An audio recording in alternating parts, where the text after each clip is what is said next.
మరొక భయంకరమైన యుద్ధాన్ని అతి త్వరలో చూడబోతుందా? అమెరికా సైన్యం ఇరాన్పై విరుచుకుపడడానికి అడుగు దూరంలో వెయిట్ చేస్తున్నాయా? అమెరికా అధ్యక్షుడు గో అహెడ్ అని ఒకే ఒక్క మాట అంటే చాలు, ఇక ఇరాన్ పని అయిపోయినట్లేనా? ఇదే ఇప్పుడు ప్రపంచవ్యాప్తంగా అన్ని దేశాలు మాట్లాడుకుంటున్నటువంటి మాటలు. పరిస్థితులు కూడా అలాగే ఉన్నాయి. ఇప్పటికే అమెరికా సైన్యం మిడిల్ ఈస్ట్కి పెద్ద ఎత్తున తరలి వెళ్తోంది. ఏ క్షణమైనా సరే అమెరికా సైన్యం ఇరాన్ మీద విరుచుకుపడడానికి సిద్ధంగా ఉంది. ఓవైపు అక్కడ స్టెల్త్ యుద్ధ విమానాలు చక్కర్లు కొడుతున్నాయి. మరోవైపు అక్కడి సముద్రాల్లో అమెరికాకి చెందినటువంటి జలాంతర్గాములు, పెద్ద పెద్ద యుద్ధ నౌకలు ఇప్పటికే ఎక్సర్సైజ్ మొదలుపెట్టాయి. కేవలం అమెరికా అధ్యక్షుడి ఒక్క కనుసైగ కోసం వాళ్ళు వెయిట్ చేస్తున్నారు. ఇదంతా దేనికోసం? ఇరాన్తో అమెరికా చేస్తున్నటువంటి ప్రయత్నాలు, చేస్తున్నామని చెప్తున్నటువంటి అణు ఒప్పంద ప్రయత్నాలు కుదరకపోతే, కేవలం 10 రోజుల సమయంలో ఇది కుదరాలి, కుదరకపోతే మీ సంగతి తేలుస్తామంటూ బోర్డ్ ఆఫ్ పీస్ సమావేశంలో వాషింగ్టన్ డీసీలో ప్రపంచానికి అంతటికీ తెలిసేలా బహిరంగంగా ట్రంప్ చేసినటువంటి వ్యాఖ్యలు. ట్రంప్ మాట్లాడుతున్నటువంటి మాటలు ఇవే. మరొక 10 రోజుల్లో చర్చలు సఫలీకృతం అవుతామని మేము కోరుకుంటున్నాం. ఒకవేళ అలా జరగకపోతే చాలా చెడు పరిణామాలు చూడాల్సి వస్తుంది అంటూ ట్రంప్ ఈ వ్యాఖ్యలు చేశారు. 10 రోజుల్లో ఇరాన్ని క్లోజ్ చేస్తానంటున్నారు ట్రంప్. టెహ్రాన్ డీల్ను ఇరాన్ ఒప్పుకోనంటే నేనేంటో చూపిస్తానంటున్నారు. ఇరాన్కు డెడ్ లైన్ పెట్టాను, నేనైతే తగ్గనంటున్నారు ట్రంప్. ట్రంప్ దూకుడుతో ఇప్పుడు ఖమేనీ సీరియస్ అవుతున్నారు. టెంపరీగా హర్మూజ్ జలసంధిని ఇరాన్ మూసివేస్తున్నట్లుగా కనపడుతోంది. హర్మూజ్ మూసేస్తే ప్రపంచం మొత్తం వ్యాపారమే అల్లకల్లోలం అయ్యే అవకాశాలు ఉన్నాయి. మధ్యప్రాచ్యంలో ఇప్పటికే అమెరికా సైనిక బలగాలు మనం చూస్తున్నాం. అణుదాడులు, బ్యాలిస్టిక్ క్షిపణులను ప్రయోగించేందుకు సిద్ధమవుతున్నట్లుగా తెలుస్తోంది. దేనికైనా మేం కూడా సిద్ధంగా ఉన్నామంటూ ఇరాన్ చెప్తోంది. ఇప్పటికే ఇరాన్తో అమెరికాకి చెందినటువంటి ముఖ్యమైనటువంటి బృందం చర్చలు జరిపింది పలు దఫాలుగా. ముఖ్యంగా స్టీవ్ విట్కాఫ్ అలాగే జెరార్డ్ కుష్నర్, వీళ్ళిద్దరూ, జెరార్డ్ కుష్నర్ మనకు తెలిసిందే, ట్రంప్ అల్లుడు కూడా, వీళ్ళిద్దరూ కలిసి చర్చలు జరిపారు. వీళ్ళిద్దరి ఆధ్వర్యంలో ఒక బృందం ఇరాన్తో. ఒకవేళ గనక ఇప్పటి వరకు ఈ చర్చలకు ఎలాంటి ఫలితం రాలేదు, మరొక 10 డేస్ టైం ఇస్తున్నాను, ఈ 10 డేస్ టైంలో ఇరాన్ కనుక ఒప్పుకోకపోతే అణు ఒప్పందానికి మేము ఖచ్చితంగా దాడులు చేసే అవకాశం ఉంది అంటూ క్లియర్గా అమెరికా చెప్తోంది. మరోవైపు క్యారోలిన్ లెవిట్ కూడా దీనికి సంబంధించి వైట్ హౌస్ ప్రెస్ సెక్రటరీ కూడా ఇరాన్ని వార్న్ చేశారు. ఇరాన్ అణు ఒప్పందానికి వీలైనంత త్వరగా ముందుకు రావడం మంచిది, లేదంటే పరిస్థితులు చాలా సీరియస్గా ఉంటాయంటూ చెప్తున్నారు. సో అతి త్వరలో ప్రపంచం మరొక భయంకర యుద్ధాన్ని చూసే అవకాశాలు చాలా క్లియర్గా కనిపిస్తున్నాయి. అమెరికాతో పోల్చుకుంటే ఇరాన్ అంత బలమైన దేశం కాకపోవచ్చేమో, కానీ వాళ్ళ దగ్గర కూడా ఆయుధాలు ఉన్నాయి, వాళ్ళ దగ్గర కూడా సైన్యం బలంగా ఉంది. మరోవైపు ఇరాన్కి రష్యా మద్దతు ఇచ్చే అవకాశాలు కనిపిస్తున్నాయి. పూర్తి స్థాయిలో అమెరికా ఇరాన్ మీద దాడులకు పాల్పడితే రష్యా సీన్లోకి ఎంటర్ అయ్యే అవకాశాలు కనిపిస్తున్నాయి. ఓవైపు అమెరికా, మరోవైపు నిజంగా రష్యా సీన్లోకి ఎంటర్ అయితే అది ఎటువైపు దారి తీస్తుందో ఒక్కసారి మనం ఊహించుకుంటేనే భయం వేస్తుంది. ఏ క్షణమైనా సరే ఖచ్చితంగా 3వ ప్రపంచ యుద్ధం అనేది వస్తే అది అమెరికా నుంచే వస్తుంది, అమెరికా వల్లే వస్తుంది అనేది మనం వింటూ వస్తున్నాం. అమెరికా వ్యవహరిస్తున్నటువంటి తీరు, దుందుడుకు చర్యలు మనం చూస్తూనే ఉన్నాం. వెనిజులా అధ్యక్షుడిని ఎత్తుకొచ్చేయడం కానీ, గ్రీన్లాండ్ విషయంలో గందరగోళం చేయడం కానీ, ఇక ఇరాన్ విషయంలో ఈ మధ్యకాలంలో గత సంవత్సర కాలంలో వ్యవహరిస్తున్న తీరు ముఖ్యంగా మనం చూస్తూనే ఉన్నాం. సో ఏ క్షణమైనా సరే మరొక ప్రపంచ యుద్ధానికి పరిస్థితులు దారి తీయొచ్చు అనడానికి సంకేతాలు మీరు స్క్రీన్లో చూస్తున్నారు. ఇరాన్కి అతి సమీపంలో మిడిల్ ఈస్ట్లో ఇప్పటికే అమెరికాకి సంబంధించిన యుద్ధ విమానాలు, స్టెల్త్ బాంబర్స్, ఇప్పటికే B-2 బాంబర్స్ అక్కడ చక్కర్లు కొడుతున్నాయి. ఒకవేళ గనక అమెరికా అధ్యక్షుడు ఒక చిన్న సైగ చేశాడంటే ఇరాన్ బోర్డర్ దాటడానికి రెడీగా ఉన్నాయి. మరోవైపు ఇరాన్ సైతం వెనక్కి తగ్గడం లేదు. వాళ్ళకి సంబంధించినటువంటి న్యూక్లియర్ స్థావరాలని వాళ్ళు స్ట్రెంగ్తన్ చేసుకుంటున్నారు. దీనికి సంబంధించి కొన్ని శాటిలైట్ ఫొటోస్ కూడా బయటకు రావడాన్ని మనం చూసాం. ఆ న్యూక్లియర్ స్థావరాలు ఏవైతే ఉన్నాయో వాటి చుట్టూ కాంక్రీట్ని నిర్మిస్తున్నారు, బలమైనటువంటి కాంక్రీట్ గోడల్ని నిర్మిస్తున్నారు. కొన్ని అడుగుల మేర, పదుల సంఖ్యలో అడుగుల మేర కాంక్రీట్ని పోస్తున్నారు వాటి మీద. ఒక రకంగా చెప్పాలంటే మళ్ళీ వాటి మీద పెద్ద బాగా చాలా థిక్ లేయర్ ఆఫ్ శాండ్ అలాగే మట్టిని పోస్తున్నట్లుగా తెలుస్తోంది. సో ఎట్టి పరిస్థితుల్లోనూ ఒకవేళ అమెరికాకు చెందినటువంటి ఫైటర్ జెట్స్ క్షిపణులతో దాడి చేసినప్పటికీ వాళ్ళ న్యూక్లియర్ ఫెసిలిటీస్కి నష్టం జరగకుండా వాళ్ళు సేవ్ చేసుకుంటున్నారు. మరోవైపు ఇప్పటికే ఇరాన్లోని చాలా ప్రాంతాల్లో, కీలకమైనటువంటి ప్రాంతాల్లో హై అలర్ట్ ప్రకటించినట్లుగా తెలుస్తోంది. బోర్డర్ని సెక్యూర్ చేసుకునే పనిలో ఉన్నారు. వాళ్ళ సైన్యాన్ని మూవ్ చేస్తోంది ఇరాన్ కూడా. ఒకవేళ అమెరికా గనక దాడికి సిద్ధమైతే మేము సిద్ధంగా ఉన్నామన్నటువంటి సంకేతాలను ఇస్తోంది. ఇక్కడ ఇరాన్ చెప్పేది ఒకటే, మేము దాడి చేస్తామని చెప్పడం లేదు, but they are ready to encounter.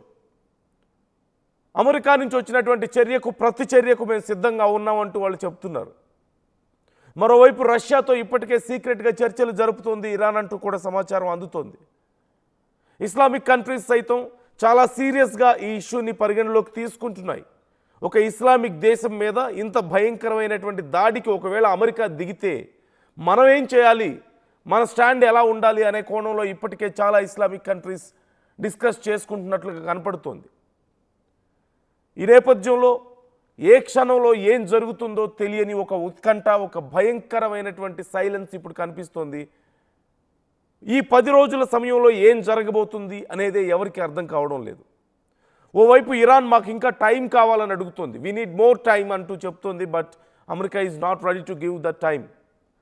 Board of peace, కొత్తగా ఏర్పడినటువంటి బోర్డ్ ఆఫ్ పీస్ మీటింగ్లోనే, బోర్డు మీటింగ్లో ట్రంప్ చేసినటువంటి వ్యాఖ్యలు ఇవి. Bad things will happen, Iran should decide something, Iran should agree for this, otherwise bad things happen అంటూ Trump చేసినటువంటి comments ఇప్పుడు సంచలనంగా మారాయి. So what is your opinion about this? మీకేమనిపిస్తోంది పరిస్థితులు చూస్తుంటే? వరుసగా అమెరికా తీవ్ర ఉద్రిక్తతలకు కారణం అవుతూ రావడాన్ని మనం చూస్తున్నాం. ఈ మధ్య కాలంలో ముఖ్యంగా వెనిజులా అధ్యక్షుడిని నికోలస్ మదురోని కిడ్నాప్ చేసిన తర్వాత పరిస్థితులు మనం చూసాం. వెనిజులా అధ్యక్షుడిని కిడ్నాప్ చేయడం, వాళ్ళ ఆయిల్ని దొంగతనంగా తీసుకొచ్చి ప్రపంచ దేశాలకి అమ్మడానికి, దొంగతనం చేసినటువంటి ఆయిల్తో వ్యాపారం చేయడానికి ప్రయత్నించడం మనం చూసాం. ఇక గ్రీన్లాండ్ విషయంలో ఎంత పెద్ద గందరగోళం చేశాడో మనం చూసాం. ఒకానొక సమయంలో ప్రపంచ దేశాలు ఇక పోలరైజ్ అవుతున్నటువంటి సందర్భాల్లో కొంచెం వెనక్కి తగ్గాడు. అది మళ్ళీ ఇలాగే ఉంటుందా అంటే చెప్పలేం. ఇప్పుడు మళ్ళీ ఇరాన్ విషయంలో ఎందుకు, ఇరాన్ విషయంలో ఏంటి సమస్య? వాళ్ళు న్యూక్లియర్ వెపన్స్ని డెవలప్ చేస్తున్నారు, వెపన్ గ్రేడ్ యురేనియం వాళ్ళు రెడీ చేసుకుంటున్నారు. ఇది కరెక్ట్ కాదు అని యుఎస్ చెప్తోంది. తమకి అలాగే ఇటు ఇజ్రాయెల్కి, తమ మిత్ర దేశాలకి నష్టం చేసే పనిని మేము ఒప్పుకోం అనేది యుఎస్ చెప్తున్న మాట. కాబట్టి ఈ డీల్ మీద సంతకం చేయండి అంటే మేము వెపన్ గ్రేడ్ యురేనియంని మేము తయారు చేయం అని సంతకం చేయాలి. ఒకవేళ అది అమెరికా కనుసన్నల్లో మెలగాల్సి ఉంటుంది ఇలాంటి విషయాల్లో. లేదు అంటే ఒకవేళ యురేనియంని వాళ్ళు ఫిల్టర్ చేసినట్లయితే, ప్రాసెస్ చేసినట్లయితే అది అమెరికాకి నష్టంగాను, అమెరికా మిత్ర దేశాలకి, ముఖ్యంగా ఇజ్రాయెల్ లాంటి దేశాలకు నష్టంగా భావించి ఆ దేశం మీద దాడులు చేయడానికి అమెరికాకి హక్కు వచ్చేస్తుంది. ఎవరిస్తారు ఈ హక్కుని? ఓ పక్క అమెరికన్ కాంగ్రెస్సే చెప్తుంది, అక్కడ ఉన్నటువంటి రిపబ్లికన్స్ కొంతమంది, అలాగే మరికొంతమంది కాంగ్రెస్ లా మేకర్స్, వీళ్ళందరూ మా అనుమతి లేకుండా, కాంగ్రెస్ అనుమతి లేకుండా మీరు ఒకవేళ యుద్ధానికి వెళ్తే అది ఖచ్చితంగా తీవ్ర పరిణామాలకు దారితీస్తుంది, అలా ఒప్పుకోం మేము అని చెప్తున్నారు. అమెరికాలో ఉన్నటువంటి సొంత పార్టీ నాయకులు కానీ, అక్కడి కాంగ్రెస్ కానీ ఒప్పుకోని పరిస్థితుల్లో ట్రంప్ చాలా మొండిగా వ్యవహరిస్తున్నాడు. ఒకవేళ ఇది ఇలాగే కొనసాగితే నిజంగా ఇరాన్తో అతిపెద్ద యుద్ధానికి గనక అమెరికా దిగితే ఖచ్చితంగా ఇరాన్ భయంకరమైనటువంటి నష్టాన్ని చవిచూడాల్సి వస్తుంది. అందులో ఎలాంటి డౌట్ లేదు. కానీ ఇరాన్ అమెరికా మీద తిరిగి దాడి చేస్తుందా? అమెరికా వరకు ఇరాన్ క్షిపణులు వెళ్తాయా అంటే లేదు. ఎక్కడి వరకు వెళ్తాయి? ఇజ్రాయెల్ వరకు వెళ్తాయి. అమెరికా మిత్ర దేశాల మీదకి వెళ్ళే అవకాశం ఉంటుంది. అరబ్ కంట్రీస్, అమెరికాకి అనుకూలంగా ఉన్నటువంటి అరబ్ కంట్రీస్ మీదకు, లేదంటే ముఖ్యంగా ఇజ్రాయెల్ మీదకి వెళ్ళే అవకాశం చాలా క్లియర్గా ఉంటుంది.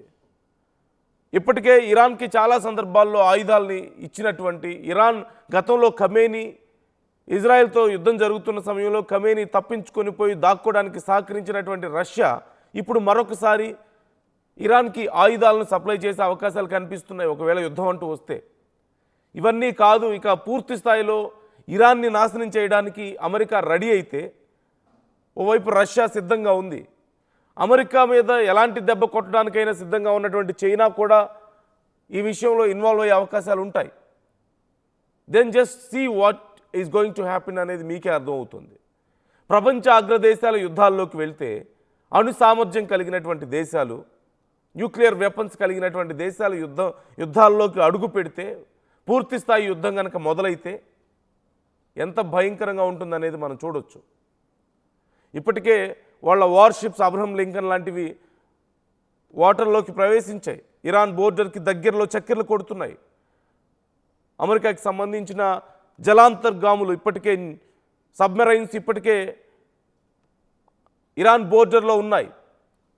B-2 బాంబర్స్ ఇప్పటికే మిడిల్ ఈస్ట్ చేరుకున్నాయి. ఏ క్షణమైనా సరే ఇరాన్ బోర్డర్ దాటడానికి మేము సిద్ధంగా ఉన్నాం అంటున్నారు. వాళ్ళ త్రివిధ దళాలు ఎక్సర్సైజులు మొదలుపెట్టాయి. అమెరికా అధ్యక్షుడు కేవలం ఒక సైగ చాలు వాళ్ళకి విరుచుకు పడడానికి. ఇక అమెరికా సైన్యం ఇరాన్ మీద విరుచుకు పడితే ఎలా ఉంటుందో మనకు తెలియంది కాదు కదా.